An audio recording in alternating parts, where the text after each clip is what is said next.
Hello students, today we'll discuss the second part of the Bohr's theory of hydrogen atom। तो आज हम बच्चों जो है आपको इससे पहले जो फर्स्ट पार्ट जो था उसमें हम लोगों ने इलेक्ट्रॉन की स्पीड निकाली थी, ठीक है। अब हम लोग जो है इसी के वे से हम लोग यहाँ पे आज डिस्कस करेंगे कि रेडियस, बोहर रेडियस या radius of electron from nucleus to moving around us, इसके बारे में डिस्कस करेंगे। और इसका जनरलाइज एनर्जी फॉर इलेक्ट्रॉन उसको भी हम लोग निकालेंगे। तो उसी लेक्चर्स को, उसी बात को आगे बढ़ाते हुए हम लोग स्टार्ट करते हैं। तो यह 3 और 4 जो कि हमें यूज करना होगा, ठीक है। तो आइए हम लोग स्टार्ट करते हैं। पहला तो यहाँ पे देखिए v की वैल्यू जो है हम इक्वेशन नंबर 3 में रख देते हैं, ठीक है। तो putting the value of v from equation 4 in equation 3 comma b get, ठीक है। ध्यान से करना है क्योंकि थोड़ा सा भी अगर इधर उधर किए तो प्रॉब्लम क्रिएट हो सकती है।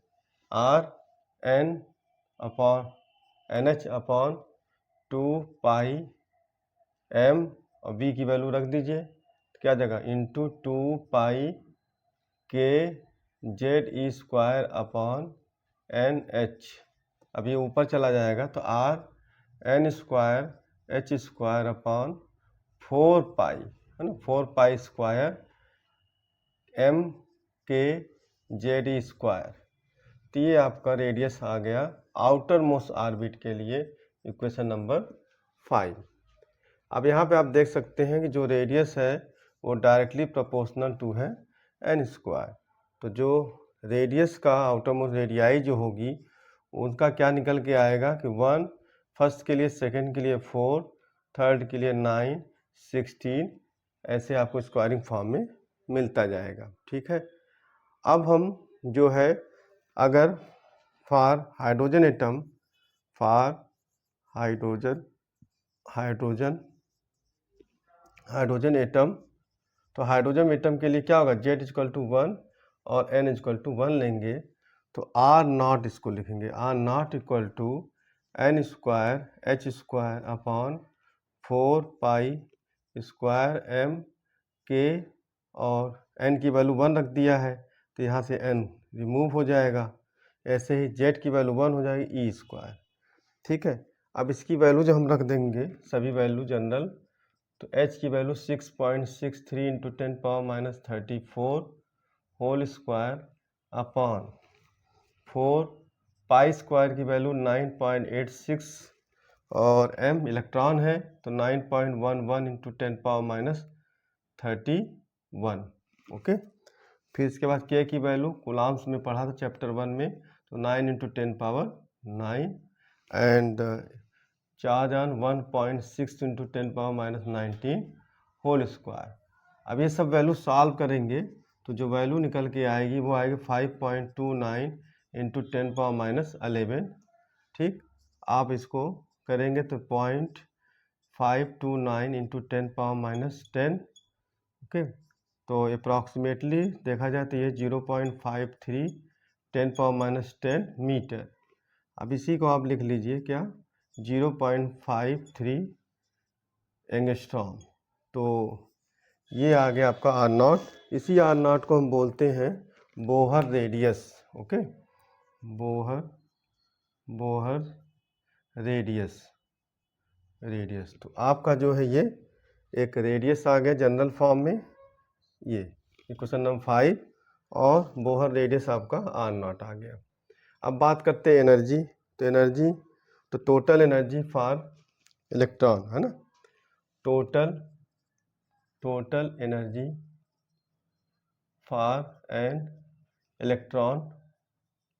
तो nth ऑर्बिट के लिए लिखेंगे तो क्या लिख देते हैं, En। तो टोटल मतलब kinetic energy plus potential energy. Kinetic energy half mv square, और पोटेंशियल एनर्जी क्या होता है, k Q1 Q2 upon R। अभी आपका इक्वेशन 1 से यूज कर लीजिए, mv² की वैल्यू रख दीजिए, तो यहाँ जाएगा 1/2 और kZe² अपॉन R। ठीक, इसके बाद जो होगा यहाँ पे प्लस k और ZE और यहाँ माइनस E अपॉन R हो जाएगा। तो 1/2 kZe² माइनस kZe²R। तो देखिए क्या है, 1 है, ये हाफ है, तो 1 में से निकालोगे तो हाफ आएगा, इसलिए -1/2 kZe²R, ये En हो गया। ठीक, अब R की वैल्यू आप ला के रख दीजिए, जो कि अभी आपने इक्वेशन नंबर 5 से निकाला था।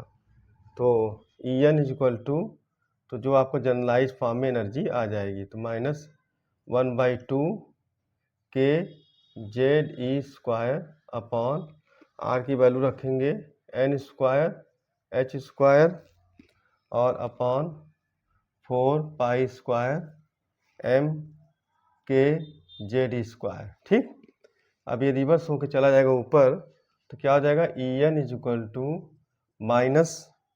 -2 से 2 ये कट जाएगा, एक 2 बचेगा, फिलहाल अभी राइट डाउन कर लो, 1/2 हो जाएगा आपका क्या, 4π² m, ठीक है, k² Z² ठीक है, और upon n² standard generalize form of energy.